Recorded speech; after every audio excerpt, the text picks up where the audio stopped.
Many countries are now urgently increasing their biosecurity measures. Russia has widened a ban on meat imports from Mexico and some states in the US. Many governments are also advising against non-essential travel to Mexico and the United States. Well, joining us now on RT is Tatiana Kolpakova from the World Health Organization's office in Russia. Thank you for joining us. Now, everyone wants to know, what are the chances of this actually becoming a pandemic? You know, we are not in the pandemic phase yet, and the stage of the phase was raised from phase 3 to phase 4, according to the surveillance data demonstrating the human-to-human transition. But it doesn't mean that it will be inevitable, the pandemic.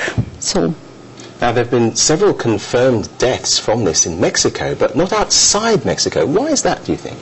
You see, it is difficult to compare the epidemiological data gathered inside Mexico and outside, because there is a different number of diseases, and not all the cases were confirmed by laboratory tests in Mexico.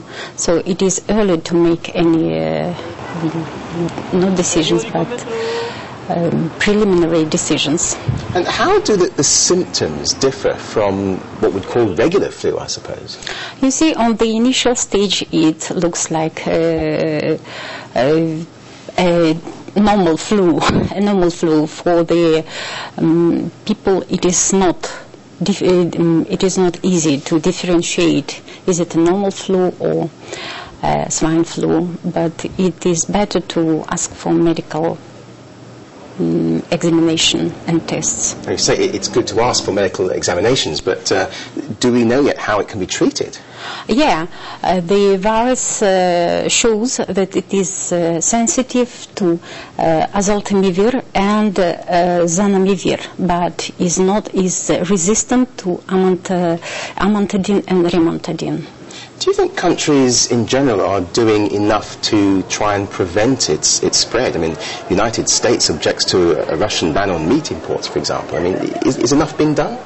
You see, all national plans were developed long in advance, based on international health regulations, came into force in 2007.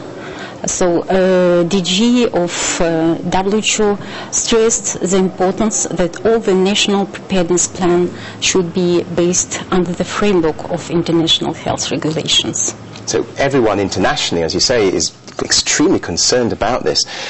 What advice would you give to people who are watching this and thinking, gosh, I might contract this?